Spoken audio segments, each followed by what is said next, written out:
What's going on, guys? Fun with Knives back again, and I have yet another zero tolerance knife review for you today. This time it's on the 801 Black Wash from Todd Rexford. Now, I've taken a while to do this review on purpose because I really wanted to dial in my opinion, and I found something kind of interesting. That this knife differs from my other zero tolerance knives, even though this is the oldest of the ones that I have as far as in design and when it came out, and probably the most popular. I think there's more 0801s out there in the world and their various configurations than there are 0220s. Or how about 0456s? The 0801 has been kind of a ZT classic. Now, I don't know exactly what year it came out, but all I do know is that you can get this knife in nearly any color that you want. They're constantly being customized. This happens to be the black wash version. As you can see, it says, if we can focus there, BW right there. I've seen that they came out with an all black DLC coated one. You can get the standard titanium one. There's been the limited edition ones with carbon fiber, bronze, and copper, and all these crazy things. And in fact, it's 2017 and they've released another one. It's the 0801 Ti with the holes in the handle rather than these kind of funky looking lines. Now let me start this review by saying I like this knife because it might sound like I don't later on, but I do. And I'll try to highlight its pros and cons as I see it. So first, let's get the specs out of the way. This has a 3.5-inch blade, a 4.7-inch length handle, making your overall length 8.2 inches, which is pretty on par with what I like in an EDC knife as far as size goes. I don't mind going smaller than this, but this is kind of my ideal range. Now, blade thickness on this guy is 0.16, so stocky, gonna get some work done. Don't have to worry about that blade breaking on you. And then handle thickness here is 0.51 inches, so pretty standard, around half an inch. And then your weight on this guy is 5.85 ounces, which is interesting. I mean, it is all titanium handle and an all, of course, metal blade. But this knife, the ZT0095, is slightly thinner. It's slightly longer, actually. That camera might be fooling you. Same material, same finish even, and it weighs less. I mean, it's slightly bigger, but there is no milling on the inside of these scales, and I think that's where some of your weight comes from. Now, 5.85 ounces is not very heavy to me for a heavy-duty pocket knife, which I think this is, but to some of you it might be. So if you guys are looking for an under 4-inch titanium frame lock of this size, this is not it. But that being said, let's get into the blade here. This is a classic drop point. You can see here Rexford design written on this flat, 0801 Kai USA LMAX, which we'll get back to in a moment, and then my serial number, and ZT written on this flat. Now, if you guys ignore the grind and focused on this blade as if it were a silhouette, you would see that this is kind of a spear point. I mean, I think this kind of helps here. That looks kind of like a spear. But with that point dropping down, this high flat grind on this model, you get a pretty good looking drop point. Now, it's not my favorite shape in the world. It's not my favorite grind in the world, but it works. It's functional, and it's just about as versatile, I think, as a blade shape gets. You can see here kind of a swedge up on top, kind of a false swedge, just something to give it a little bit more highlighting up top, I think. But overall, the blade is very effective. It's got a pretty beefy tip. I mean, there's lots of material behind that, so I don't think you're going to necessarily snap off an 0801 tip very easily. But overall, I like the blade shape. It's functional. I've used it quite a bit, and that steel is LMAX, which I really do like. It's interesting because ZT has moved away from LMAX. They've moved away from all USA steels, if I'm not They moved to all USA steels, if I'm not mistaken. Now, LMAX is made by Bowler, which is not USA made. Now, if you look at my other zero tolerance knives, this is S35VN, made by Crucible, USA. And this is USA CTS 204P, which is Carpenter steel, which is also a USA made steel. LMAX is not, and neither is M390. So I don't think ZT has completely made that change, but I remember watching a couple videos from Zero Tolerance talking about they're trying to make everything USA made and move away from these non-USA steels. But guys, I really do like LMAX. I mean, this steel is super tough.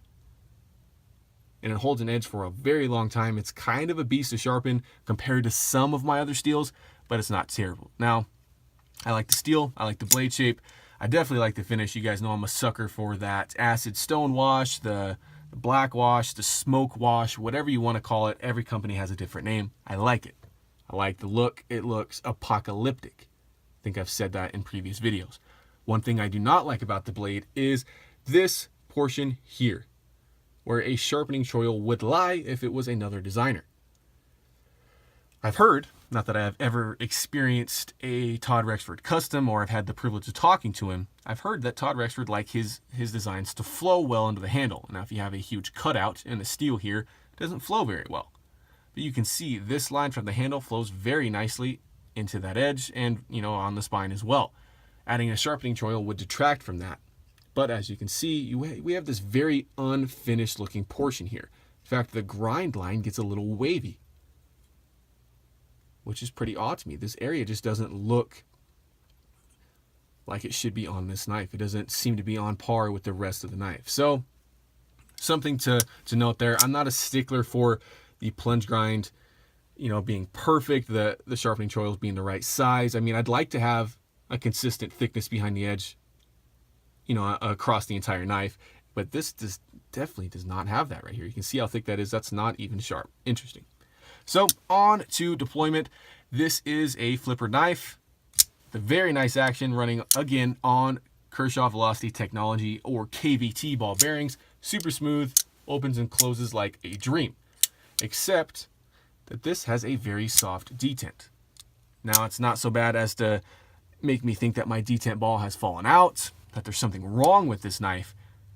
Just that detent is soft, and I'm trying to do this, trying to make it fail. It's a conscious effort, but that's happened more than once in regular use where, I was flipping open the knife to actually use it and not necessarily review it in front of the camera. So the detent, not my favorite. I usually do like stiffer detents, and this just doesn't seem to be to my liking. Now, that might not be the case for you, but overall, the action is smooth as glass, just like the rest of the ZTs I own and that I've experienced. Now, another interesting thing here is that the blade centering is not perfect, which is not the biggest deal in the world, but all my other ZT knives have came and stayed perfect when this one did not.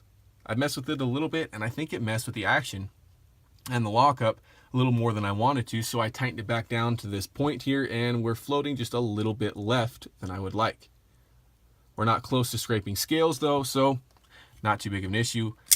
Lockup on this model is a titanium frame lock with a steel lock bar insert that does act as your over travel. Can't extend that lock bar too far. Get that in the light. Lockup is probably 40% on this one and super rock solid. I mean, these seem to be fairly thick slabs of titanium making up this handle and lock bar, and they're not skeletonized, so that's a lot of titanium backing up that lock bar strength. And I mean, no wiggle, no lock rock, nothing like that. And this is where we get to the portion of the knife that I'm still kind of up in the air about, because it depends on the day, and that's the design of the handle. Now, it is ergonomic, and I think it's fairly neutral in its ergonomics, meaning that I think a variety of hand sizes and grips are going to feel pretty good with this knife. A pinch grip feels fine. Saber grip, reverse grip, they all feel pretty decent. There's not a whole lot going on down here telling you where you need to put your individual fingers. If there's, individual finger choils, there's just a fairly substantial hand guard that protects your finger from hopping up on top of that edge, and it works pretty well. It's kind of built into the handle design here. So I like the ergonomics. They're not bad. It's these lines in the handle that I'm kind of up in the air about. I know this is kind of a design choice and not necessarily something functional, but I think at this price point, I think we need to dissect every part of the knife. Now, I think this is supposed to be some sort of faux bolster look. Obviously, this knife is not a bolstered knife, but this line makes it look like this portion is a bolster, and it's not.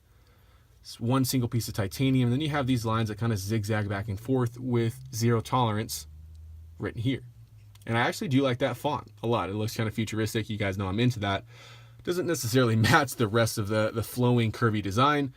But to me, it reminds me of kind of an older sci-fi movie, like 2001, A Space Odyssey or something like that. It's not futuristic in the sense that it's cutting edge. It looks like it's retro and futuristic at the same time. I'm talking about the lines here. Now, I love how this portion gets wider back here. It fills your palm better right here. That just feels good in hand. I mean, hammer grip feels fine. You can even do this kind of reverse grip here if you need to cut some wood or something, or some cord. It feels pretty good in hand. I don't think I love the design in this. So that being said, it is nicely chamfered off. I mean, nothing's sharp on the edges. It's not uncomfortable to hold, and the clip is fantastic. Now again, I don't know if it matches the design of the knife, but it has the same exact clip as the 0220, aka my favorite knife. It carries deep. It has nice spring tension to it, if I can do that. It carries in the pocket well. You just have a little bit poking out here. I mean, just about that. Enough to get a lanyard through that perfectly designed lanyard hole. It's right at the butt end of the knife. It's big enough to get paracord through, but not so large that it detracts from the design. I think this is the way to do a lanyard if you want a lanyard hole on your knife. I mean, it's not, let's see here, it's not kind of barreled. It's just kind of 2 holes, but it works. You have 3 standoffs holding this knife together, so it is very sturdy. I mean, there's a whole lot that's holding this knife together. So again, ZT has made a pretty tough folder. So all in all, guys, what do I think of the 0801?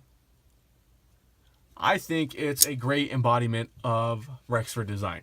Like I said, I don't know Rexford. I haven't talked to him. I haven't experienced one of his customs. But from the knives that I've held that he's designed, from the ones that I've owned that he designed, I think this is a good embodiment of that. It's got his clean lines. It's organic. It's fairly ergonomic. It's pretty versatile. It's just not my favorite offering from ZT. And I don't necessarily know why. I think it might be a combination of that softer detent, this unfinished portion here, and maybe that design on the handle. I think the 0801 Ti with the holes in the handle looks a little bit more my speed. That one came out this year, and I think I'd like that one a little bit better. Now, is that to say I do not like the 0801? No, I actually like this knife quite a bit. I have 4 ZT knives, the 0456, the what is this one, the 0095, and the 0220. I like all of these knives, but I think I like the 0801 least. And I think it's for one reason. I don't think this knife jumps out to me in any one particular category. For me, the 0456 has a cool pop of blue everywhere. It's a cool futuristic design, and I mean, the action is awesome, and it's this whole different beast with how chunky and little it is. I actually like it a lot for what it is. The 0095, I love the way it looks. It's thinner, it's slicier. And the 0220, I love the action, the ergonomics, and the pop of orange. So they each have their own little aspect that I love. I think the 0801 is good on a whole lot of levels, but I don't think it's great at anything. There's nothing about this design that jumps out to me as being different, unique, or special. I just like it overall. So is this a good choice for everyday carry, for a tough folding knife, for a titanium flipper frame lock? Hell yeah, it is. I would recommend it any day of the week if you like Rexford, if you like the design, and especially since a lot of those are on sale now with new ZTs coming out. This, I know for sure, has been on sale for quite a while. So I do recommend the 801. You just got to pick the flavor you want. But if you like the same kind of design characteristics, the same kind of design characteristics that I do, you might shy away from the 801 and go towards one of these other models. Who knows? So I think that's it, guys. Thanks for watching. And remember, have fun with your knives.